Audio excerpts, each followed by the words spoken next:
La Barcelona del futur serà aquella que pugui construir prosperitat econòmica, que pugui gestionar la convivència en l'espai públic de la nostra ciutat i també que sigui un espai, que sigui un àmbit social d'oportunitats i també d'assistència a les diferents necessitats de diferents segments de la nostra població.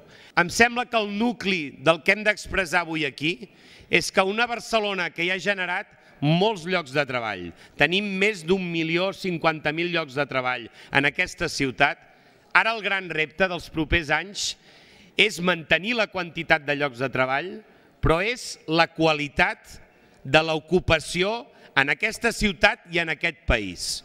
Expresseu la necessitat de mantenir els serveis públics de qualitat. I aquest és un altre compromís. I ho enllaço amb allò que havíem d'elegir.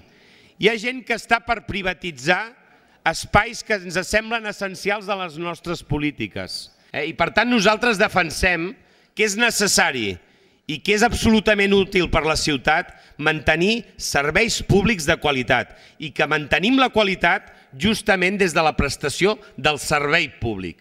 L'àmbit dels llocs de treball, el treball, sempre ha estat una unitat bàsica de millora de la nostra societat. Construirem la convivència en l'espai públic. La construirem a partir de la diversitat de la nova Barcelona que s'està construint, on ens ha vingut milers de persones no a delinquir, com alguns ara volen fer veure a través d'algun DVD, sinó han vingut ara, com sempre, a buscar-se un futur per ells i els seus fills.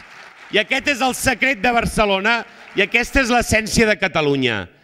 El que ens juguem és que segueixi endavant aquest projecte dels socialistes o que pugui algun dia posar la grapa de les forces conservadores en aquesta ciutat. Aquesta gent que quan estan desesperats comencen a treure els arguments de la immigració, de la desesperació o també del debat a través d'un DVD. És que la dreta està tan habituada als DVDs que ara fa uns mesos i ara treuen des de la desesperació amb una estratègia que nosaltres diem clarament que no hi passarem.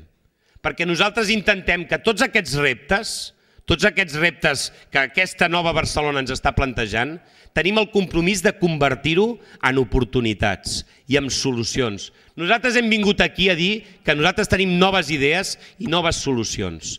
I nosaltres barrarem el pas en aquella gent que sempre intenten trobar un possible problema a el que hagués pogut ser una possible solució.